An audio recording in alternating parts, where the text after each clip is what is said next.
আল্লাহ বলবে বান্দারে তুই দুনিয়াতে আমারে খুশি করেছস, আজকে হাসরের দিন আমি তোরে খুশি করার পালা। কি সাজ কর। তো একজন বান্দার জন্য জান্নাতের চাইতে বড় আর কিছু নাই। তখন সে বলবে আল্লাহ আমাকে জান্নাত দাও। আল্লাহ কবে বান্দারে জান্নাত তো এটা আমার সৃষ্টি, এটা তুই না চাইলেও তোরে দিব। সুবহানাল্লাহ। এটা না চাইলেও তোরে দিব, তুই খালি কাজগুলা কইরাইবি, তুই না চাইতে জান্নাত পাবি, এছাড়া কি চাস কর। তখন ওই জান্নাতীরা চাইবে আমার মাবুদের দিদার। জোরে কর না সুবহানাল্লাহ। মানুষ মারা গেলে আমরা কি বলি? ইন্না লিল্লাহি ওয়া ইন্না ইলাইহি রাজিউন। অর্থ কি? এটা তো আমরা সাধারণ অর্থ আমরা এরকম করি, আমরা রাজি খুশি আছি। কিন্তু ইন্না মানে হচ্ছে নিশ্চয়, লিল্লাহি আল্লাহর জন্য, নিশ্চয়ই আল্লাহর জন্য বা আল্লাহর রাস্তে, ওয়া ইন্না এবং আর নিশ্চয়, ইলাইহি রাজিউন তার দিকেই ফিরে যেতে হবে। এটা হচ্ছে মূল অর্থ। তো এটাকে একটু সহজ ভাষায় বলতে গেলে অর্থটা এরকম দাঁড়ায়, নিশ্চয় বান্দার জন্ম হয়েছে, বান্দার সৃষ্টি হয়েছে আমার আল্লাহর জন্য, এবং বান্দা যে আজকে মারা গেল, এই মারা যাওয়াটাও আল্লাহর জন্য, সে আল্লাহর কাছে ফিরে যাবে। এটা হচ্ছে অর্থ। এবার আসেন, ছিলাম আমরা কোথায়? আমরা বাড়ি কোথায় ছিল? জান্নাতে। কোথায়? জান্নাতে। জান্নাত থেকে আমার আল্লাহ আমরা দুনিয়াতে পাঠাইছে। তো জান্নাত থেকে আল্লাহ আমরা দুনিয়াতে পাঠাইলো। আমরা রূহ যখন রূহের জগতে ছিল, তখন আমরা ছিলাম আইয়ামে আরওয়াহ বা রূহের জগতে ছিলাম আমরা। আর রূহের জগতে আমরা মনিবের কাছে ছিলাম। কার কাছে? মনিব মানে আল্লাহর কাছে আমরা রূহ ছিল। ওই আল্লাহর যখন দয়া হইছে, তখন আল্লাহ আমরা পৃথিবীতে দুনিয়াতে একটা দেহের ভিতরে আমরা রূহটা ঢুকাই দেয়া বাড়াইছে। কালা বেড়া, দলা বেড়া, লম্বা বেড়া, বাইট্টা বেড়া, মোড়া বেড়া, চিকনা বেড়া, নারী পুরুষ, হিজরা, এই পৃথিবীতে যত প্রকারের মানুষ আছে, রুহুর মধ্যে কি কোনো বেশ কম আছে? প্রত্যেকটা রুহু নূরে। সুবহানাল্লাহ। প্রত্যেকটা রুহু কিসের? নূরের। ওই নূরের রুহু একটা গরিব বেড়ার দেহের ভিতরে ঢুকছে, দিকে বেড়া গরিব। ওই নূরের রুহুটা একটা ধনীর দেহের ভিতরে ঢুকার পর সে ধনীর ঘরে জন্ম নিয়েছে, এই জন্য সে ধনী। এটা আল্লাহ যাকে ইচ্ছা তাকে দিছে আল্লাহ। কারণ আল্লাহ কি বলছে? তুলিজুল লাইলা ফিন নাহার ওয়া তুলিজুন নাহারা ফিল লাইল ওয়া তুখরিজুল হাইয়া মিনাল মাইয়িতি ওয়া তুখরিজুল মাইয়িতা মিনাল হাইয়ি ওয়া তারযুকু মান তাশাউ বিগাইরি হিসাব। আবার অন্য আয়াতে আল্লাহ কয় ওয়া তুইজ্জু মান তাশা ওয়া তুযিল্লু মান তাশা। আমার আল্লাহ কয় বান্দারে, রাত্রের ভিতরে আমি আল্লাহ দিন ঢুকাইছি, দিনের ভিতরে রাত্র ঢুকাইছি, রাত্র থেকে দিনকে বের করি, দিন থেকে রাত্রকে বের করি। আমি আল্লাহ যাকে ইচ্ছা তাকে বেহিসাবি রিজিক দান করি, যাকে ইচ্ছা তাকে গরিবি দান করি, যাকে ইচ্ছা তাকে ইজ্জতের একদম মহা সম্মানিত আসনে উঠায়, আর যাকে ইচ্ছা তাকে বেইজ্জতের কাতারে দাঁড় করায়। কার ইচ্ছা? জোরে কোন? এবার আসেন, গরিব ঘরে জন্ম হয়েছি দেখি আল্লাহর প্রতি একটা অভিযোগ আমরা আছে না? অভাব যখন পড়ি তখন তো খুদার ঘরের খুদা এই গরিবি দিয়া দুনিয়াত পাঠাইছে, অভাব দিয়া দুনিয়াত পাঠাইছে, আমার ফাঁসের লোকটা ওই দেখা যা কোটি কোটি টাকার মালিক। এরকম একটা হিংসা বা খুদার প্রতি আমাদের একটা অনাস্থা আসে কিনা? যদি এইরকমটা আসে তাইলে বুঝবেন এখনো ইমানদার হতে পারেন না। কারণ আল্লাহর ইচ্ছার উপরে কোনো বান্দা কোনোদিন কথা বলতে, মানে বান্দা হিসাবে মনিবের হুকুমের বাহিরে যাওয়া যায় না। মনিবের ইচ্ছা হইছে আমার গরিব ঘরে জন্ম দিয়েছে, মনিবের ইচ্ছা হইছে আমার কালো বানাইছে, মনিবের ইচ্ছা হইছে আমার চিকনা মোটা যাই কোন বানাইছে, মনিবের ইচ্ছা হইছে আমাকে নারী বানাইছে, মনিবের ইচ্ছা হইছে আমাকে পুরুষ বানাইছে, মনিবের ইচ্ছা হইছে আমাকে যেখানে খুশি সেখানেই পাঠাইছে। এই ইচ্ছার উপরে বান্দা কোনোদিন আক্ষেপ করতে, তাহলে আমরা রাজি খুশি তো? ওই জন্য মানুষ মারা গেলে আমরা কই ইন্না লিল্লাহি ওই নেলে রাজি হইন তোর সৃষ্টি হইছিল আল্লাহর জন্য তুই আল্লাহর দ্বারই গেছ যা আল্লাহর দ্বারই যাওয়ার লাগবে আমরা এবার আসেন মানুষ মারা যাওয়ার পর আমরা জানি শেষ ঠিকানা জান্নাত শেষ ঠিকানা কি কারণ হাসরের ময়দানে বিচার হওয়ার পরে ফুলসিরাত পাড়ি দেওয়ার পরে একদল যাবে জান্নাতে ফুলসিরাত পাড়ি দিতে না পারে আরেক দল কেটে কেটে পড়বে জাহান্নামে এই জান্নাত জাহান্নাম হয়তো আমরা জানি শেষ ঠিকানা আমরা এটা জানি না যে বিচারের পর দুজুকি হইলে দুজুকে যাইবা বেহেশতি হইলে বেহেশত যাবা শেষ কিন্তু না বাবা একজন মুমিনের জন্য বেহেশতাই কিন্তু শেষ নয় বেহেশতাই কিন্তু শেষ নয় রে বাবা একজন মুমিনের জন্য ওই যে আমরা মানুষ মারা গেলে বলি ওয়া ইন্না ইলাইহি রাজিউন আর অবশ্যই মনিবের নিকটে ফিরে যেতে হবে অবশ্যই মনিবের কাছে ফিরে যাওয়া লাগবে অবশ্যই আমার মনিবের দিকে প্রত্যাবর্তন করতে হবে তাইলে বান্দা যদি জান্নাতে চলে যায় মনিব গেল কই জান্নাত তো শেষ ঠিকানা হইলে মনিবের কাছে আর যাওয়া হয় না তার মানে একজন মুমিনের জন্য জান্নাত শেষ ঠিকানা নয় একজন মুমিনের জন্য আমার মনিব হচ্ছে শেষ ঠিকানা ওই যে মনিবের কাছে রূহ হিসেবে ছিলাম আবার আমরা ওই মনিবের কাছে ফিরে যাব সুবহানাল্লাহ কোন এই মাঝখানে যে দুনিয়া কোন কবর কোন হাসর কোন মিজান কোন ফুলসিরাত কোন এগুলা শুধু একটা সিস্টেম একটা নিয়ম যেটা বলি সুবহানাল্লাহ এই নিয়ম কেউ খুব সহজে পার হয়ে যাবে এই নিয়ম কেউ পার হতে গিয়া 30,000 বছর লেগে যাবে মনে রাখবেন এই রোজা হচ্ছে এমন একটা আমল যেই আমলের দ্বারা ওই যে রাসূল হাদিসে বলছে আস-সাওমু জুন্নাহ আস-সাওমু জুন্নাতুম মিনান নার নবী কয় রোজা হচ্ছে মুমিনের জন্য দুজক থেকে মুক্তির ঢাল স্বরূপ যেরকম সুবহানাল্লাহ ঢাল বলতে বুঝছেননি গাছের ডাল যখন যুদ্ধ লাগে ধরেন পুলিশ আর পাবলিকে মারামারি লাগলো পুলিশ আর পাবলিকে মারামারি লাগার পরে দেখবেন পাবলিকের ওই যে ইটের টুকরা দিয়া যে ডিল মারে ওই ডিল ফিরানোর জন্য পুলিশের এক হাতে থাকে অস্ত্র আর এক হাতে থাকে ফিরানোর জন্য একটা ডাল তাই না এমনি ফিরা যায় ইলদা দিলে এমনি ফিরা ইলদা দিলে এমনি ফিরা এটারে কয় ঢাল যেমনি ভাবে একজনের হাতে ঢাল থাকলে শত্রুর তীরের আঘাত ফিরাইয়া নিজেকে বাঁচাইতে পারে শত্রুর ডিলের আঘাত ফিরাইয়া নিজেরে বাঁচাইতে পারে আমার নবী কয় তুমি যখন দুজকে যাওয়ার উপযুক্ত হয়ে যাইবা তোমার আমলের মধ্যে যদি রোজা থাকে ওই রোজা গিয়া দুজকের মাঝখানে আর তোমার মাঝখানে মানে তুমি আর দুজকের মাঝখানে ওই রকম একটা ঢাল হিসাবে দাঁড়ায়া যাবে রোজা আল্লাহর কাছে ডাক দিয়া বলবে আল্লাহ বহুত পরিশ্রম করেছে তোমার বান্দা বহুত কষ্ট করেছে পিপাসায় একদম জিহ্বাটা শুকায় গেছে কলিজাটা শুকায় গেছে তোমার বান্দা পেটের মধ্যে এত খিদা থাকার পরেও পেটের মধ্যে এত খিদা থাকার পরেও পানির তৃষ্ণায় কলিজা শুকায় যাওয়ার পরেও ইফতারের বাকি আর 5 মিনিট সে চাইলে 5 মিনিট আগেই পানিটা পান করে ফেলতে পারে কিন্তু আল্লাহ গো সে পান করে নাই পেটের খিদায় পেটের মধ্যে ব্যথা শুরু হয়ে গেছে তারপরেও সে খাবারের মধ্যে হাত দেয় নাই মুখ লাগায় নাই অপেক্ষা করতেছে 1 মিনিট 2 মিনিট 3 মিনিট এইরকম ভাবে অপেক্ষা করতে করতে করতে করতে তুমি মনিবের দেওয়া নির্ধারিত সময়ের জন্য সে অপেক্ষা করতেছে তুমি মনিবের দেওয়া সেই নির্ধারিত সময় আসার আগ পর্যন্ত তার গলায় ছুরি দিলে পর্যন্ত সে খাবারে মুখ দিবে না রোজা আল্লাহরে ডাক দেয়া কইবে আল্লাহ দুনিয়াতে তোমার বান্দা যদি এত কষ্ট করে তোমার হুকুমের তাবেদারি করতে পারে আজকে তুমি কি তোমার বান্দারে জাহান্নাম থেকে মুক্তি দিয়া আমি রোজার উসিলায় জান্নাতে দিতে পারো না দুজকের সামনে রোজা এরকম ঢাল হয়ে যায়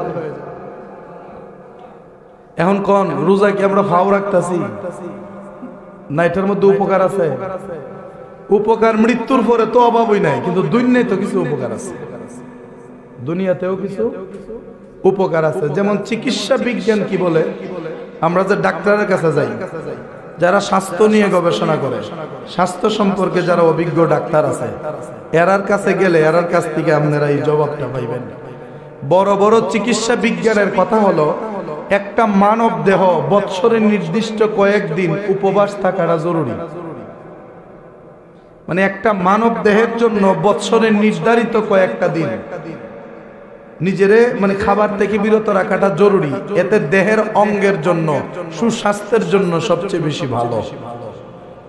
আচ্ছা, কোন রোজা কি শুধু মুসলমানের ধর্মের মধ্যে আছে, অন্য ধর্মে নাই? আরে আমরা তো এটারে চিনি রোজা। রোজার বাংলা কি? বিরত থাকা, উপাস থাকা, ঠিক না? তাহলে অন্য ধর্মের মধ্যে উপাস থাকার সিস্টেম আছে না? হিন্দুরা কি উপাস থাকে না? পূজা উপলক্ষে তাহে আরো কার্তিকা ফুর্তিকা না কি তা জানে কইতেন তারে, উপলক্ষেও তারা উপবাস থাকে।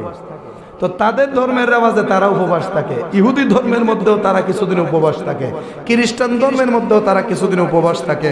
পৃথিবীতে যত ধর্ম আছে সকল ধর্মের মানুষই নির্ধারিত কয়েকটা দিন তারা উপবাস করে। কেন করে?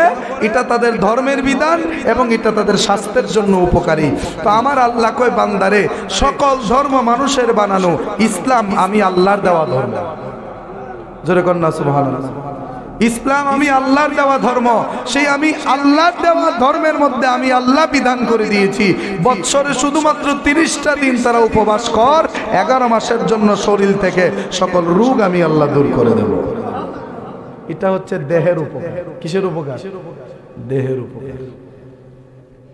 আপনি দেখেন রমজানের নিয়ম মাফিক সাহেরির সময় ঘুম থেকে ওঠা, ইফতারের সময় ইফতার করা। সাহেরির সময় ঘুম থেকে ওঠা, ইফতারের সময় ইফতার করা, এশারের সময় এশা পড়া, তারাবির সময় তারাবি পড়া। এই যে 1 মাসে একটা অভ্যাসে পরিণত হয়, এই অভ্যাসটা কি বালা না খারাপ? এই অভ্যাসটা হইছে যে আপনি যদি এটা রোজার পরে ধরে রাখতে পারেন তাহলে আপনি সাকসেস। আপনি কি মানে সফল হয়ে গেছেন আপনি, আপনার আর টেনশন নাই, কারণ রমজান আসছেই আপনাকে পরিবর্তন করার জন্য। আরেকটা বিষয় খুব কষ্ট লাগে, মানে আমার খুব খারাপ লাগে বিষয়টা। কোনটা? রমজান মাস হচ্ছে পরিবর্তনের মাস। কিসের মাস? এই মাসে কিছু নতুন নামাজি দেখা যাবে, স্বাভাবিক। এই মাসে নতুন কিছু রোজদার দেখা যাবে, স্বাভাবিক। এই মাসে নতুন কিছু তাহাজ্জুদ পড়িনা দেখা যাবে, এটাও স্বাভাবিক। এই মাসে নতুন কিছু নফল বন্দেগী করিনা মানুষ পাওয়া যাবে, এটাও স্বাভাবিক। এই মাসে যেই ব্যক্তি সারা বছরে মসজিদে আইছে না, এই মাসে মসজিদে আসবে, স্বাভাবিক। কারণ রমজান দিছেই মূলত বান্দারে পরিবর্তন করার জন্য। এখন বান্দা আগে মসজিদে আসছে না, এখন আসে। আগে নামাজ পড়ছে না, এখন পড়ে। আগে রোজা রাখছে না, এখন রাখে। আগে ইবাদত করছে না, আল্লাহরে খুশি করার কাজ করছে না, এখন করে। এইটা দেখা কিছু ফুরান ভাবি বুঝছেন নি? পুরান মুসল্লি কইলাম না, কারণ সত্যিকারের মুসল্লি কখনো এইরকম কথা বলতে পারে না। পুরান কিছু পাপী আছে যেটি আগের থেকে মসজিদ হয়, যেটি আগের থেকে আল্লাহরে ডাকে, ওই সমস্ত পাপী নতুন গুলারে দেখা ঠাট্টা করে। আছে না নাই? আমি মুসল্লি শব্দটা লাগাইছি না, কেন লাগাইছি না? কারণ মুসল্লি কোনোদিন এইরকম স্বভাবের হতে পারে না। যারা এরকম স্বভাবের তারা সত্যিকারের মুসল্লি না, এটি পাপী। এটি কি? রমজান আসেই পরিবর্তনের জন্য, অতএব নতুন মানুষ দেখে অবাক হওয়ার কিছু না, বরং দোয়া করবেন যে রমজান আইসুস নি, সারাটা জীবন ধরে তুই থাকতারস, আল্লাহর দ্বারা একটা মাস কান্দাকাটি কর। সুবহানাল্লাহ। রমজানে সারা বছর মাথার টুপি দেয় না, কিন্তু রমজানের টুপি দেয়, আছে না এরকম কিছু মানুষ? এটা দিকে আপনি যদি কন, ওই দেহ মুসল্লির ঘরের মুসল্লি, নমাজির ঘরের নমাজি, সারা বছর নমাজের খোঁজ নাই, রমজানে ইফতারি খাইবার লেগে মাথার টুপি দিছে না। আমি মনে বানায় কইতেছি, রমজানে দিকে মাথার টুপি টুপি লাগে পাঞ্জাবি বেড়ে আড়ে, বেড়া মাসের বাড়ি ইফতারি করতো, টুটো হয় আড়ে। বেড়া টুট উপায় আডুক না কিতা করে আডুক, বেড়ার মাথার মধ্যে টুপি থাকুক না না থাকুক, আমার এগুলো দেখার কোনো দরকার আছে নি? যদি কোন যে এবারে নতুন এসে নামাজ, এবারে নামাজ কিতা কবলে বেড়া নতুন নামাজ হইছে, তাহলে আমার এই গ্যারান্টিটা দেন, আপনি যে 70 বছর ধরে, 80 বছর ধরে, 100 বছর ধরে নামাজ পড়তেছেন, একটা রাকাত নামাজ কবুল হইছে, আমার গ্যারান্টি দেন। তাহলে আমি বুঝুম যে আপনারটা কবুল হইছে, এবার একটা কবুল হইছে না, আপনি একটা কথা কইতেই পারেন। কিন্তু এবার এবারে তোরে কবুল হওয়ার কোনো গ্যারান্টি নাই, আপনারটার তো নাই। কথা ঠিক না? কষ্ট পাইতেছেন আপনারা? এই রমজান এগুলো আমাদেরকে ফলো করার দরকার। রমজান আসেই পরিবর্তনের জন্য। যারা নামাজ পড়ে না তারা নামাজি হবে, যারা কোরআন পড়ে না তারা কোরআন পড়বে, যারা পর্দা করে না তারা পর্দা করবে। এই রমজানে কম বেশি মহিলারা একটু পর্দা করার চেষ্টা করে না? মার হেঁটে গেল একটা মুখোশ অন্তত তাহে, একটা মুখোশ অন্তত তাহে, কিন্তু রমজান ছাড়া মুখোশ কিতা মাথার কাপড়েরই কোনো খুঁজ থাকে না। মাথার কাপড় তো অনেক পরের কথা, শরীরের তো অনেক অনেক জায়গায় কাপড় থাকে না। আস্তাগফিরুল্লাহ। এই রমজান আসছেই পরিবর্তনের জন্য। আমি চাই রমজানে মানুষ যেই রকম ভাবে পরিবর্তন হয়ে যায়, এইরকম ভাবে যেন সারাটা বছর তারা থাকতে পারে। বলি আমিন, জোরে বলি আমিন। আচ্ছা, কোন আপনারা কেউ যদি ইবাদত কইরা জান্নাতও যায়, এখানে আমার কোনো লাভ লস আছে? আপনারা যদি গুনাহ কইরা দুজুগো যায়, আমার কোনো লাভ লস আছে? আমি যদি গুনাহ কইরা দুজুগো যায়, আপনার কোনো লাভ লস আছে? কথাটা হইলো এরকম, যার যার হিসাব তার তার, যার যার হিসাব তার তার। মিয়া সাহাবায়ে কেরাম যাদের ব্যাপারে আল্লাহ কোরআন আয়াত নাযিল করে বলছে রাদিয়াল্লাহু আনহুম ওয়া রাদু আন, রাদিয়াল্লাহু আনহুম ওয়া রাদু আন। আল্লাহ কোরআনে সূরা বাইয়িনাতে 30 পারায় বলেন, আমার নবীর সাহাবী যারা, তাদের উপরে আমি আল্লাহ রাজি খুশি সন্তুষ্ট, আর সাহাবী যারা তারাও আমি আল্লাহর প্রতি রাজি খুশি সন্তুষ্ট। সাহাবীরার প্রতি আল্লাহও খুশি, আবার সাহাবীরাও আল্লাহর প্রতি খুশি।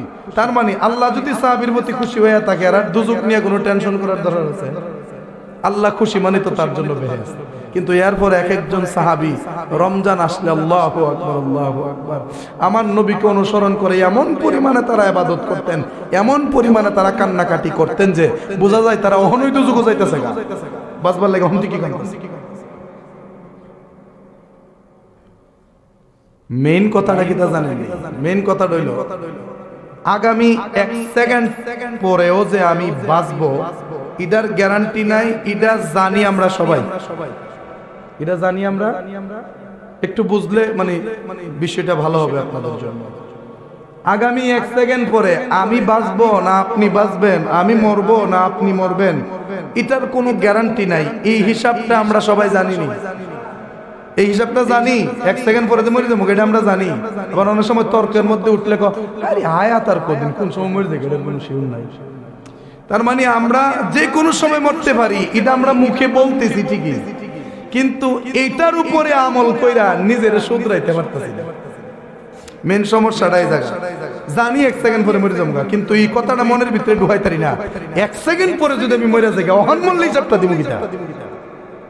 অহন মরলে একটা লোকের ভিডিও আমি দেখলাম কালকে রাত্রে। লোকটা একটা স্বপ্ন দেখে আইসা মিডিয়াতে সাক্ষাৎকার দিতেছে। লোকটার মধ্যে একটু হাই হুতাশ পেরেশানি দেখা যাচ্ছে আর কি। তখন প্রশ্ন করলো যে তোমার মধ্যে এরকম পেরেশানি কেন? লোকটা ডাক দেয়া কয়, আমি গত রাত্রে যখন ঘুমাইলাম, ঘুমের ঘরে আমি স্বপ্নে দেখি দুনিয়া কিয়ামত হয়ে গেছে। দুনিয়া কিয়ামত হয়ে যাওয়ার পরে সমস্ত মানুষদেরকে হাঁকাইতে হাঁকাইতে হাঁকাইতে হাঁকাইতে হাসরের ময়দানে নিয়ে দাঁড় করানো হয়েছে। দীর্ঘক্ষণ দাঁড়ায় থাকার পরে আমার মনিব বিচার শুরু করছে।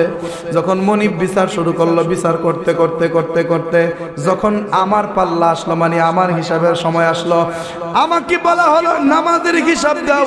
আমি বললাম লা আদরি, আমি জানি না, আমি বলতে পারবো না। আমাকে বললো রোজার হিসাব দাও। আমি বললাম আমি জানি না, আমি বলতে পারবো না। আমাকে বললো তুমি হালাল হারামের হিসাব দাও। আমি দিতে পারলাম না। আমাকে বলা হলো পর্দার হিসাব দাও। তোমার মায়ের পর্দা, তোমার বোনের পর্দা, তোমার বিবির পর্দা, তাদের পর্দার হিসাব দাও। আমি দিতে পারলাম না। আমাকে বলা হলো হজ ফরজ ছিল, করছো কিনা হিসাব দাও।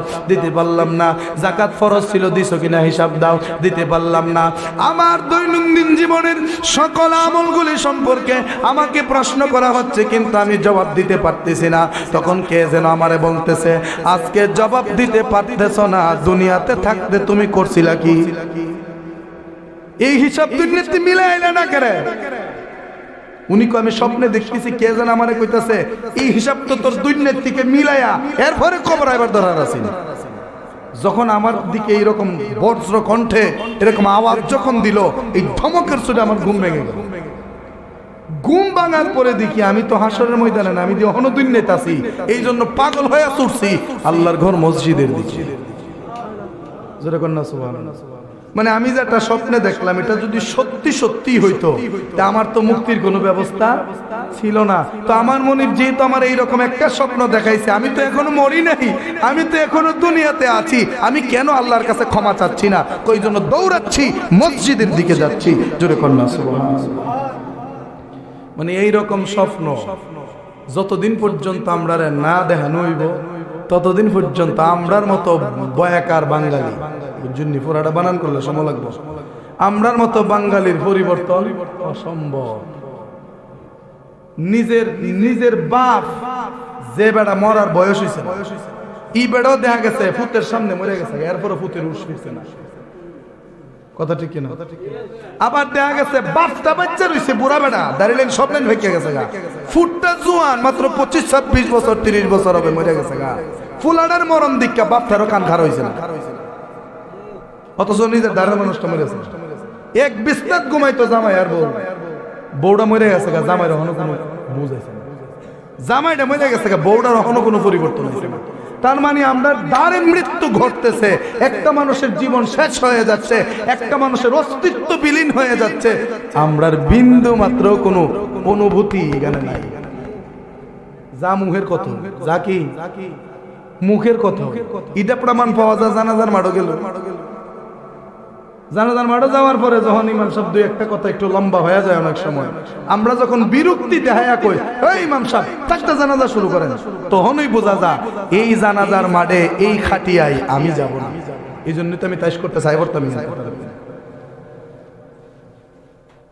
কিছু বিষয়গুলা মানে চিন্তা করলে অনেক কিছু, মানে আপনাদেরকে তো আল্লাহ চিন্তা করার শক্তি দিয়েছে, চিন্তা করে দেখেন।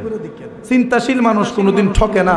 আর আল্লাহ কোরআনে বলছে তারাই জ্ঞানী যারা চিন্তাশীল, যারা আমি আল্লাহকে নিয়ে চিন্তা করে, যারা আমার নবীকে নিয়ে চিন্তা মানে ভাবনা করে, তাদেরকে নিয়ে গবেষণা করে। জোরে বলি সুবহানাল্লাহ। বাবারা আমার, এই জন্য এই রমজান মাসে যত পরিমাণে ইবাদত পালন করবেন, বিশেষ করে কোরআন তেলাওয়াতের কোনো বিকল্প নাই। হাসরের দিন আমার আল্লাহর দরবারে রোজা ডাক দিয়া বলবে, আল্লাহ গো, তোমার ওই বান্দাটারে সুবহ সাদিক থেকে সূর্যাস্ত পর্যন্ত এই টোটাল সময়টা আমি খাবার থেকে বিরত রেখেছি। তখন কোরআন ডাক দিয়া বলবে, আল্লাহ গো, তোমার বান্দা যখন খাবার থেকে বিরত হইয়া অবসর ছিল, তখন তোমার বান্দা অবসর আজাইরা বৈশা সময় কাটায় নাই, আমি কোরআন রে গলার মালা বানাইছে। রাতের যে নফল বন্দেগী আল্লাহরে কইব, আল্লাহ তোমার বান্দারে রাত্রের বেলা পর্যন্ত আমি ঘুমাইতে দেয় নাই। আল্লাহর সকল ইবাদতগুলি, আমার আল্লাহর দেওয়া প্রত্যেকটা আমলগুলি আপনার পক্ষে আমার মনিবের দরবারে হাসরের দিন সুপারিশ করবে। কোরআন কইব, আল্লাহ এর দিনে রাইতে আমি ঘুমাইতে লিখে দিছি না, এর যখনই সুযোগ পাইছে তখনই আমারে পড়ছে। সুবহানাল্লাহ। কোরআন নাজিলের মাসে কোরআন পড়বেন না তো পড়বেন কি? এই জন্য যত বেশি সম্ভব কোরআন পড়েন, যত বেশি সম্ভব কোরআন তেলাওয়াত করেন। কোরআন এমন একটা গ্রন্থ, এখানে আপনারা যারা আছেন অনেকে হয়তো কোরআন শরীফ তেলাওয়াত করতে পারেন না। এটা যদিও কিছু সময়ের জন্য আপনার এটা লজ্জার ব্যাপার, কিন্তু এখন যে বয়স, এই বয়সে তো আপনারা শিখতে পারছেন না। করবেন কি? যে লোকটা কোরআন শরীফ পড়তেছে সময় নিয়ে উযু করে একটু বয়ে যাবেন গিয়ে তার দাঁড়ে বয়ে গেবেন, বাইরে একটু জোরে পড়, একটু জোরে পড়বা। নিজের মেয়ে পড়তেছে, আপনি দাঁড়িয়ে গেলেন, জিগো একটু জোরে পড়ি যাতে আমিও উনি। আপনার বিবি পড়তেছে, আপনি দাঁড়িয়ে বয়ে থাকেন, এই বউ একটু জোরে পড়ো, আমিও যাতে উনতারি। কারণ আমার বউয়ে, আমার মেয়ে, আমার বইনে, আমার আপনজনে সে পয়রা যতটুকু সওয়াব পাচ্ছে, আমি মনোযোগ দিয়ে যদি বসে বসে শুনি, একটা নেকিও কমতি হবে না, সমান সমান সওয়াব। এলে কোরআন না পড়াও আপনি সওয়াব পাইতেছেন যদি মনোযোগ দিয়ে শুনতে পারেন। কিন্তু মনোযোগ দিয়ে কি শুনবেন? আপনারা তো এই শুনবার এই সময়টি আমরা পাই না, উদ্দুর সময় আমরা ম্যানেজ করতে পারি না, দিতে পারি না এতটুকু সময়। আল্লাহ আমরা বুঝদান করুক বলে আমিন। আমার রোজদার বাবারা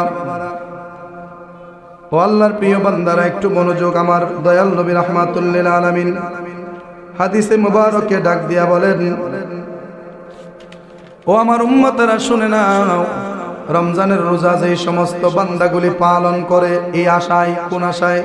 যে বান্দার জীবনের গুনাহ আল্লাহ মাফ করবে। আমার নবী কয়, যে ব্যক্তি ঈমানের সাথে এবং সওয়াবের আশায় মাহে রমজানের রোজাগুলি পালন করবে, তার পূর্বের সমস্ত গুনাহগুলি আল্লাহ মাফ করে দিবেন। তাহলে রোজা এটা সাধারণ কোনো আমল না, এটা ঈমানের সাথে সওয়াবের নিয়তে যদি কেউ রাখে, নিয়তটা কি হইতেইব? জোরে কোন? সোয়াবের নিয়ত। কিসের নিয়ত? সোয়াবের নিয়ত। এখন আপনি জানেন, আপনার মন জানে আর আপনার বিবেক জানে আপনি রোজাটা আসলে কিসের আশায় রাখছেন। কথা ঠিক কিনা? এটা নিজেরটা নিজের ভিতরে রাখেন। যদি সোয়াব পাবে অন্য কোনো উদ্দেশ্য থাকে, সমাজের মানুষ কইব দাঁড়িয়ে আছে কিন্তু রোজা রাখে না, টুপিটা মাথাত কিন্তু রোজা রাখে না, মাইন সে কি থাকতো রোজা থেকে কি জায়গা, এরকম কোন নিয়ত আছে কিনা এটা আমার চাইতে আপনারা ভালো জানেন। নিজেরে নিজে জিগাইয়া সংশোধন হয়ে যান গিয়া, জীবনের গুনাহ আমার আল্লাহ মাফ করে দিবেন। এরপরে নবী কয়, আর যে ব্যক্তি ইমানের অবস্থায় সওয়াব অর্জনের উদ্দেশ্যে রমজানের রাতে আল্লাহর ইবাদত করে, তারও পূর্বের সমস্ত গুনাহ মাফ করে দেওয়া হয়। শুধু তাই না, যে ব্যক্তি ইমানের অবস্থায় সওয়াবের নিয়তে লাইলাতুল কদরে ইবাদতে কাটাবে, তার পূর্বের সমস্ত গুনাহ মাফ করে দেওয়া হবে। এই রমজানে তিনটা বোনাস। কয়টা? তিনটা বোনাস। একটা বোনাস হলো ইমানের সাথে সওয়াবের আশায় যদি দিনের বেলা রোজা রাখে, তার পূর্বের সকল গুনাহ মাফ। 2 নাম্বার, ইমানের সাথে সওয়াবের নিয়তে যদি কেউ রমজানের রাতগুলিতে ইবাদত করে, তার পূর্বের সকল গুনাহ মাফ। যদি কোনো বান্দা রমজানে সারা দিন ইবাদত করতে পারলো না, সারা রাত্র ইবাদত করতে পারলো না, শুধুমাত্র লাইলাতুল কদরে পুরোটা রাত্র আল্লাহর ইবাদতে কাটাইলো ইমানের সাথে সওয়াবের আশায়, তার জীবনের গুনাহ আল্লাহ মাফ করে দিবে। এত সুবর্ণ সুযোগ থাকার পরেও যদি গুনাহ মাফ করাইতে না পারে, আল্লাহু আকবার।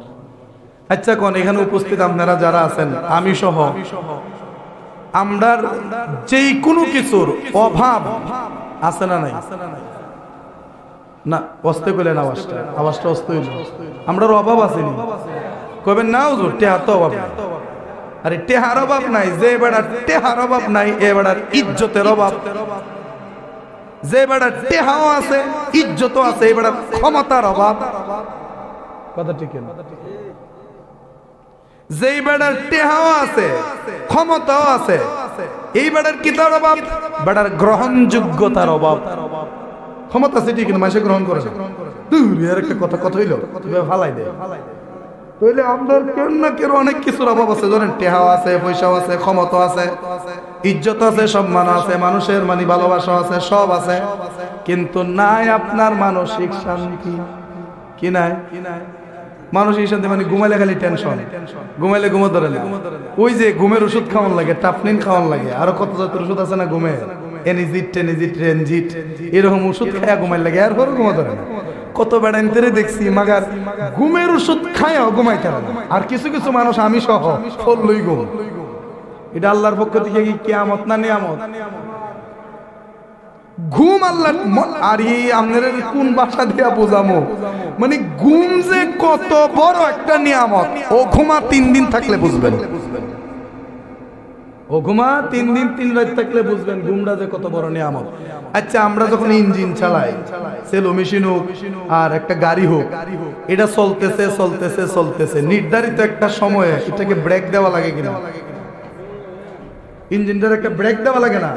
ব্রেক দিলে ইঞ্জিনটা কিছুটা সময় জিরাইবো, একটু ঠান্ডা হবে, আর সবগুলো আবার জায়গায় যাবে। কারণ অতিরিক্ত ঘর্ষণের ফলে লোহায় ঘর্ষণে লোহা গরম হয়ে যায়, তখন ইঞ্জিন অতি দ্রুত ক্ষয় হয়ে যায়। একটু রেস্ট দিলে আবার যখন লোহা ঠান্ডা হয় আগের পজিশনে চলে যায়। ওই ছোটবেলা আমরা পড়ছিলাম রেল লাইনের মাঝখানে ফাঁক রাখা হয় কেন? তখন আমরা ছোটবেলা আমরা যে মাস্টার কাকা, মসজিদের সভাপতি, উনি তো আমার স্যার আছিল প্রাইমারির, মনে হয় 5-এ এই লেখাটা লিখছিলাম, উনি মনে দেখছিল যে রেল লাইনের মাঝখানে ফাঁকা রাখা হয় কেন? ফাঁকা এই জন্য রাখা হয়, রেলের চাকাও তো লোহার, রাস্তাটাও লোহার, লোহায় যখন ঘর্ষণ হয় তখন লোহা সামনের দিকে লম্বা হয়। লম্বা হইলে যদি মাঝখানে ফাঁকা না থাকে, তাহলে লম্বার কারণে লাইন বাঁকা হয়ে লাইন ছোট হয়ে যাবে, রেল খাদে পড়বে। এই ফাঁকা রাখলে ট্রেনের ঘর্ষণে রাস্তা লম্বা হয়ে ফাঁকাটা গিয়ে ভরাট হয়ে যায়। আবার যখন ঠান্ডা হয় তখন অটোমেটিক এটা আগের জায়গায় চলে যায়। তো বিষয়টা এরকম, ইঞ্জিন যত ঘন্টায় চালান কয়েক ঘন্টা তাকে রেস্ট দিতে হয়। আল্লাহ যে আমরা এই ইঞ্জিন দিয়া কলকবজা দিয়া বানায় পাঠাইলো দিনে, সুবহানাল্লাহ। আপনার মেশিনের মধ্যে একটা জিনিস আছে কিনা যেটা আমরা নাক কই মেশিনের, এটা তো অনেকে ইঞ্জিনিয়ার আছে, অনেকে বালা বুঝবো, এটা জানি কি তাকো, ইঞ্জিন স্টার্ট না উঠলে একটু তেল দিলে উঠতে জায়গা, হ্যাঁ, ফেলেঞ্জার, নজেল ফেলেঞ্জার, এয়ার ক্লিনার যাই করা হয়, মানে এটা দিয়ে বাতাস টানে, এটা দিয়ে কি করে বাতাস টানে, মানে এটা নিঃশ্বাস নেয়। আর যারা দা সাইলেন্সার ভাইব যারা আমরা করি, এটা হলো নিঃশ্বাস ছাড়ে। কি ছাড়ে? ইঞ্জিনের সাথে একটু দেহরে মিলাই দেখেন না, আল্লাহর কি কুদরত, সুবহানাল্লাহ। কোন ইঞ্জিনের সাথে দেহ নয়, বরং এই দেহটাকে রিসার্চ করে ইঞ্জিন বানানো হয়েছে, সুবহানাল্লাহ। কারণ পুরুষ যখন একবার কথা বলতে শুরু করে, যতক্ষণ সে না চাইবে ততক্ষণ কথা বন্ধ হবে না। পুরুষ যখন কাজ শুরু করে, মানুষ যখন কার্যক্রম শুরু করে, সে যতক্ষণ না চাইবে সে বন্ধ করবে না, কাজ চলতেই থাকবে। ইঞ্জিনও স্টার্ট দিয়ে ছেড়ে দিলে যতক্ষণ আপনি না চাইবেন ইঞ্জিন বন্ধ হবে না, চলতেই থাকবে। এটার একটা কারিশমা। ওই যে এই ইয়ার মানে বাতাস যেটা টাইনা নেয়, এটা দিয়া বাতাস নিয়ে সাইলেন্সার ভাইব দিয়া বাতাস ছাড়ে, ঠিক সেই রকম আমরা নাক দিয়া বাতাস নিয়ে আবার নাক দিয়া ছাড়ি। দেখবেন নেওয়ার সময় বাতাস ঠান্ডা, ছাড়ার সময় গরম। তা আমরার ভিতরে মফিলের জায়গা কই, আমরার ভিতরে তেল কই?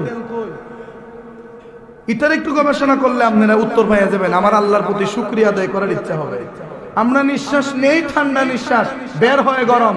ইঞ্জিনে বাতাস নেই ঠান্ডা, বের হয় গরম, ঠিক কিনা কোন? এরপরে দেখবেন ইঞ্জিনের ভিতরে যেমন মোবিল আছে, কি আছে? মোবিল, যেগুলা কলকবজাগুলি ঠিকঠাক রাখে।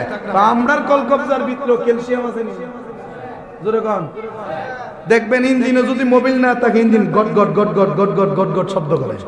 তো আমরারও যখন হাতের জোড়া, পায়ের জোড়া যখন মোবিল বলতে ওই ক্যালসিয়াম থাকতো না, তখন এমনি লাড়াতে দেখবেন গট গট করে। কথা ঠিক কিনা কোন? এটা আমার আল্লাহর কুদরত। ইঞ্জিনের যেমন রেস্টের প্রয়োজন আছে, আল্লাহর বান্দার সৃষ্টিরও রেস্টের প্রয়োজন আছে। এই জন্য আল্লাহ কই বান্দারে দৈনিক অন্তত 2 থেকে 3 ঘন্টা সময় রেস্ট নিয়ে নিস, মস্তিষ্ক ঠিক থাকবে, তোর সব কিছু ঠিক থাকবে। ওই ঘুম যারা নাই এরা জানে ঘুম কত বড় নিয়ামত। তো মাহে রমজানে আপনি ঘুমাইলেও সওয়াব পাবেন, যদি ঘুমটা সওয়াবের নিয়তে হয়। যেমন তারাবি পরে খাবার দাবার খায়া ঘুমাইলেন, নিয়ত করছেন সাহরির সময় উঠটা তাহাজ্জুদ পড়া সাহরি খাবেন, তাহলে ঘুমাইলেন যে সারাটা রাত্র, তাহাজ্জুদের সওয়াব আপনার আমলনামায় লিখে দেওয়া হলো। যেরকম সুবহানাল্লাহ। কথা লম্বা হয়ে যাচ্ছে, আমি কথা গুছিয়ে ফেলতেছি। তাহলে আবার কোন মাহে রমজানে এই রোজা আমাদেরকে যথাযথভাবে পালন করার দরকার আছে না নাই? আর রোজার ক্ষেত্রে সবচেয়ে গুরুত্বপূর্ণ যে জিনিসটা, এটার নাম হচ্ছে ইন্নাল্লাহা মা'আস সাবিরিন। সাবিরিন, সবুর, ধৈর্য। সুবহানাল্লাহ। এই রমজানে গুরুত্বপূর্ণ কি? ধৈর্য। ধৈর্য যদি ধৈর্য আপনার না থাকে, রোজা কন্টিনিউ হবে না। ধৈর্য যদি আপনার না থাকে, তারাবিও কন্টিনিউ হবে না। ধৈর্য আপনার না থাকলে ইফতারের 5 মিনিট আগে মুয়াজ্জিন রে গাইলে ভাই, কথা ঠিক না? কত বেড়ান দেখছে আটকা রোজা রাখছে না, আল্লাহ তাআলার তৌফিক দেখ, দোয়া করি। আটকা রোজা রাখছে তো বেড়া বড় কুতুর বড় জিগা কটা বাজে? 3টা হইছে। আজকা দিন যাইতো না, বেবাইটটা দিন এমনি জায়গা আজকা যাইতো না। কুত্তুর পরে জিগা কটা বাজে? 3টা 5। কমায় 5 মিনিট খালি গেছে, আমার দিয়ে মনে 50 মিনিট গেছে। এইভাবে যাইতে যখন ইফতারের আর 10 মিনিট বাহিতে মুয়াজ্জিনে কি পারে না 10টা মিনিট আগে কইলে দিতে হবে। এই যে আমরা সবুর নাই, ধৈর্য নাই। একটু সবুর করলে কিন্তু হয়ে যায়। আবার দেখা যায় কথাবার্তা বলতে গিয়ে আমরা ধৈর্য সহ্য নাই। বাজার করতে গেছেন, ব্যবসায়িক রোজাদার, আপনিও রোজাদার, তিনি রোজা রেখে ব্যবসা করতেছে, আপনি রোজা রেখে কিনতে গেছেন। যাওয়ার পরে দাম দর হইতেছে, এই দাম দরের ভাই রোজাদারদের সারাদিন ধরে কাস্টমারের সাথে চিল্লাইতেছে, বেটার মেজাজটা একটু খিটখিটটা হয়ে গেছে। আপনি গিয়া কইতেছেন এটা কত, অত না অত, এখানে অত বেছে, এই কথাবার্তা লাগাই দিচ্ছেন। দেখা গেছে 19 থেকে 20 না, বরং 19.5 থেকে 20। উদ্দূর ব্যবধান হইলে কাস্টমার আর ব্যবসায়িকের যাতায়াত। কথা ঠিক কিনা? ব্যবসায়িকও ভালো না ধৈর্য ধরতো, কাস্টমারও ভালো না ধৈর্য ধরতো। মনে রাখবেন, রোজা রেখে, ওই যে রাসূলের একটা হাদিস, রোজা রেখেছে কিন্তু অনর্থক কথা বলা বন্ধ করতে পারে নাই, তার রোজার দ্বারা আমার মনিবের কোনো লাভ নাই। মানে মনিবের কোনো সন্তুষ্টি নাই। যে রোজা রাখলো কিন্তু অনর্থক কথা ছাড়তে পারলো না, রোজা রাখলো কিন্তু ফাঁসামি ছাড়তে পারলো না, রোজা রাখলো কিন্তু রাগারাগি ত্যাগ করতে পারলো না, রোজা রাখলো কিন্তু সবুর ধরতে, ধৈর্য ধরতে পারলো না, তার রোজার দ্বারা আমার মনিবের সন্তুষ্টি অর্জন হবে না, শুধু উপবাস থাকাটাই হবে। এবার আসেন এই মাহে রমজানে অনেকে আছে ডায়াবেটিক্সের রোগী আছে না? ডায়াবেটিক্সের রোগী আছে না নাই? তো ডায়াবেটিক্স এমন একটা রোগ যেটা হচ্ছে আপনার গোপন ক্যান্সার। কি ক্যান্সার? যেমন ভাবে ক্যান্সার হইলে মানুষের মরণ নিশ্চিত, এই ডায়াবেটিক্সটা ওইটা এক প্রকারের ক্যান্সারের মতো, যেটা গোপনে গোপনে মানুষকে শেষ করে দেয়। গোপনে গোপনে মানুষকে শেষ করে দেয়। মনে রাখবেন, আল্লাহ আমরা ডায়াবেটিক্স না দোক, যারা রয়েছে না এরা আল্লাহ না দোক, দোয়া করি। আর যারা রয়ে গেছে আল্লাহ তারা দ্রুত সুস্থতা দান করুন। এটা এমন একটা জিনিস, আপনি খাবার একটু এদিক সেদিক হলেই মনে করেন হয়তো লো নাহলে একবারে হাই, আপনার অবস্থা খুবই সিরিয়াস হয়ে যাবে, মানে মরণের ঘাট আপনি দেখে বলবেন। তো এই ডায়াবেটিক্সের রোগীদের জন্য অনেক সময় মাহে রমজানটা একটু রিস্ক হয়ে যায়। রিস্ক কি? ডাক্তারে কইছে সকালের খাবার খাইবা সকাল 8টায়, দুপুরের খাবার খাইবা দুপুর 2টায়, আর রাত্রের খাবার মানে ইফতার যেটা মানে রমজান ছাড়া রাত্রের খাবার খাইবা রাত 8টায়। এর বাহিরে আধা ঘন্টার এদিক সেদিকের বাহিরে যদি হয় তাহলে আপনার জন্য ক্ষতি হবে। এখন রমজান মাসে কি 8টায় কোনো খাওয়া নয়, 2টার সময় কোনো খাওয়া নয়, রাত 8টায় কোনো খাওয়া নয়, না সন্ধ্যায় হয়? সন্ধ্যায় হয়। তাহলে রুটিন পুরাটাই চেঞ্জ হয়ে যাচ্ছে। তো ডায়াবেটিক্সের রোগীদের জন্য এটা তো একটা বিপজ্জনক বিষয়। সেই জন্য দেখা যায় অনেক সময় ডায়াবেটিক্স হাই হয়ে যায়, নাহলে লো হয়ে যায়। এই জন্য অনেক সময় রোজা রাখা অবস্থায় ডায়াবেটিক্সের ইনজেকশন দেওয়া লাগে। দেওয়া লাগে কিনা? লাগে। অনেক সময় ইনজেকশন পুশ করা লাগে। এখন সেই ইনজেকশন দিলে আমার রোজা থাকবে কিনা, ওইটা হলো প্রশ্ন। যদি আপনার মারাত্মক লেভেলের কোনো সমস্যা হয় আপনার শরীরে, মাইকটা দিমুনি আপনারা, মারাত্মক লেভেলের কোনো সমস্যা যদি হয় আপনার, যেটা ইনজেকশন ছাড়া মানে আপনার বাঁচা সম্ভব না, তখন আপনি চামড়ার উপরে ইনজেকশন দিলে রোজার কোনো ক্ষতি হবে না। তবে এই মাসলা ভাইয়া কিছু জ্ঞানী মুসল্লি আছে যেটা দেখো মহাজ্ঞানী, ওই জ্ঞানী মুসল্লি ইনজেকশন যদি দেওয়া যায়, ইনজেকশনের ভিতরে কিতা আছে এটা তো আর দেখার দরকার নেই। তখন কিছু ইনজেকশন, কিছু স্যালাইন আছে যেগুলা খাবারের স্যালাইন। কিসের স্যালাইন? যেমন অনেক সময় রুগীরা ভাত না খাওয়ায় স্যালাইন দিয়ে রাখলে কি হয়? খাওয়ানো হয় না? ও এবারটা যদি খাইলে লেগে গেছে মাইরা দেখে খাওয়ানোর ইনজেকশন। ইনজেকশন তো দেওয়া যায়। মনে রাখবেন, আপনি কদ্দুর সালা আমার আল্লাহ কোরআনে কয় ওয়া মাকারু ওয়া মাকারাল্লাহ ওয়াল্লাহু খায়রুল মাকিরিন।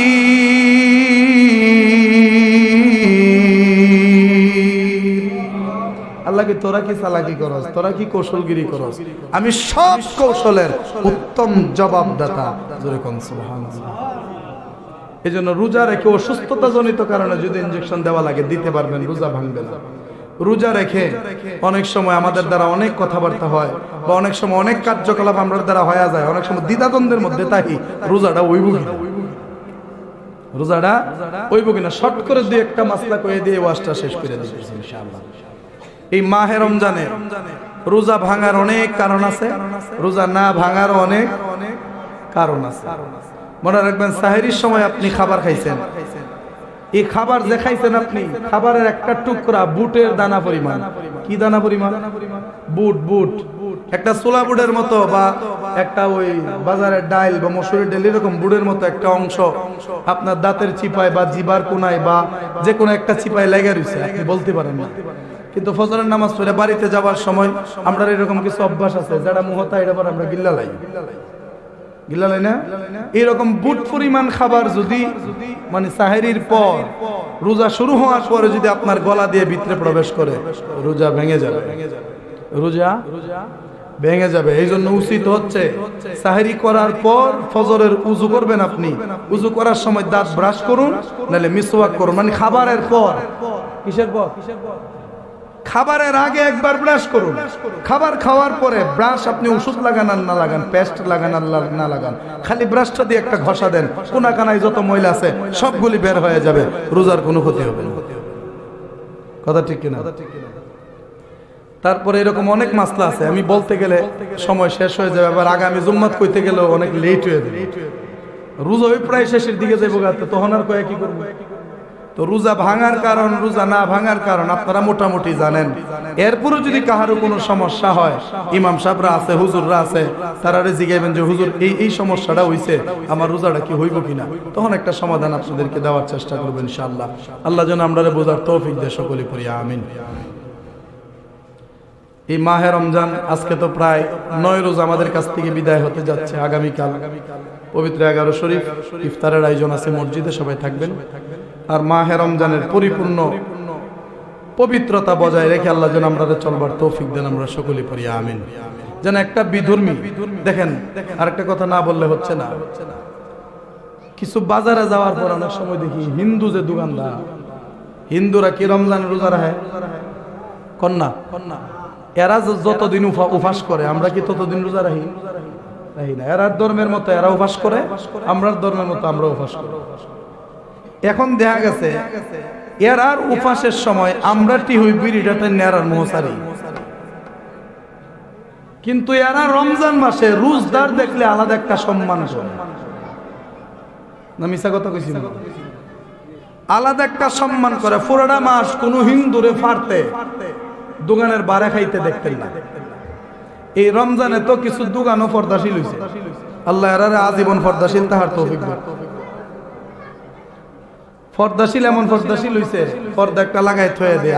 আমি মনে মনে কই পর্দা যখন লাগাইছে এই পর্দার জীবনে না খুলুক, মানে একবারে দোকান সিলগালা হয়ে যাবে।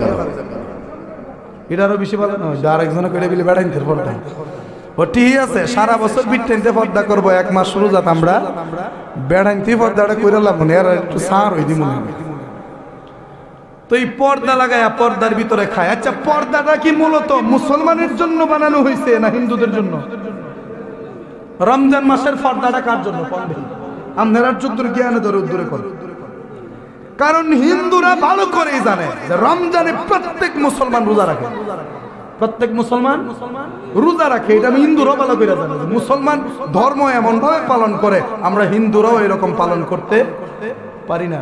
ওই এক ব্রাহ্মণ, কথা তো লম্বা হয়ে যায়, রমজান মাস এক ব্রাহ্মণ কইতেছে মুসলমানের একটা ছোট বাচ্চা বয়স 4-5 হওয়ার পরে দেখা যায় তার হাতের মধ্যে দইরা আঙ্গুলো দইরা বাপে মসজিদে নিয়ে যায়, আবার মসজিদে হাতে ধরে বাড়িতে নিয়ে আসে। এই ছোট্ট বাচ্চাটারে মুসলমানে মসজিদে নিয়ে যায়, নিয়ে আসে। ওই সন্তান তো ভবিষ্যতে মসজিদমুখী হবে। কিন্তু আপনারা হিন্দুরা কতজন মানুষ, কতটা ছেলেরে ছোটবেলা থেকে মন্দিরে অভ্যাস করছে। তার মানে বোঝা গেল হিন্দুরা আমরা প্রশংসা করতে জানে, প্রশংসা করতে জানে। ওই দিন আমি ভারতের এক হিন্দু, যদিও ভারত বাংলাদেশের বন্ধু নয়, এটা শত্রু, কথা ঠিক কিনা? শুধু খাইবার ধান্দা, খাইবার চিন্তা। সে ভারতের এক ব্রাহ্মণ এক ঠাকুরে কইতেছে, মুসলমানের কত ক্ষমতা দেহ তোমরা, আমরা হিন্দুরা তো কিচ্ছু পারি না। কি টিন সেট একটা মসজিদ বানাইছে, 1 বছর ঘুরতে না ঘুরতে দেখা যায় বিল্ডিং হয়ে যায়। এই ঠাকুরে কইতেছে কথা, একটা মসজিদ সাপ্তা দিয়া সন্টন দিয়া বানাইছে, বছর ঘুরতে না ঘুরতে এটা একতলা হয়ে গেছে। 2-3 বছর যাইতে যাইতে এটা 2 তলা হয়ে গেছে।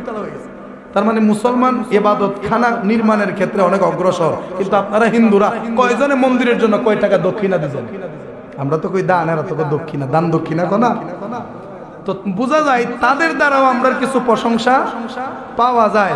তো এই পুরা রমজান মাস প্রত্যেকটা হিন্দু জানে, প্রত্যেকটা মুসলমান রোজা। এই জন্য ওই হিন্দুরা যেন মুসলমানের সামনে খাওয়া না লাগে, এই জন্য দরজার সামনে পর্দার ব্যবস্থা করে। কিন্তু ওই পর্দার ভিতরে যদি খোঁজ করেন 99.9% মানে 99.99% একটা হিন্দু খুঁজে পাওয়া যাবে না, সব কটা মুসলমান। ধিক্কার জানাই এই সমস্ত মুসলমানদের যারা রমজান মাসে দোকানে গিয়া খায়, আবার দোকানের ভিতরে গিয়ে এরা আবার একটা মিটিংও করে, কোন বেড়া রোজা হইতাছে, কোন বেড়া রোজা হইতাছে। আল্লাহ আমাদের বোঝার তৌফিক দাও না, আমিন। একটু শক্ত কথা মনে করে এলেছি। অনেক সময় রোগের কারণে রাখতে পারেন না, অনেক সময় কাজকর্মের কারণে রাখতে পারেন না, অনেক সময় সংসার টানতে গিয়ে রোজা ভাঙা লাগে। এটা আল্লাহ তো জানে আপনি কোন নিয়তে রোজা ভাঙছেন আর কোন নিয়তে রোজা রাখছেন। এটা আমার চাইতে আল্লাহ ভালো জানে, আমরা সবার চাইতে আল্লাহ ভালো জানে। অতএব আপনি রোজা যদি কারণে ভাঙ্গা থাকেন, এটার ক্ষমা আল্লাহর কাছ থেকে পাইবেন। আর যদি ও কারণে ভাঙ্গা থাকেন, এটার জন্য শাস্তি আল্লাহর কাছে পাইবেন। আমার কিছু আইছেও না, আমার কিছু গেছেও না। আমার যা বলার দায়িত্ব ছিল বললাম, মানা না মানা আপনাদের ব্যাপার। আল্লাহ আমরা বোঝার তৌফিক দান করুক বলি আমিন। আসসালামু আলাইকুম রহমতুল্লাহ। যারা সুন্নত পড়েন নাই সুন্নত পড়েন 4 রাকাত।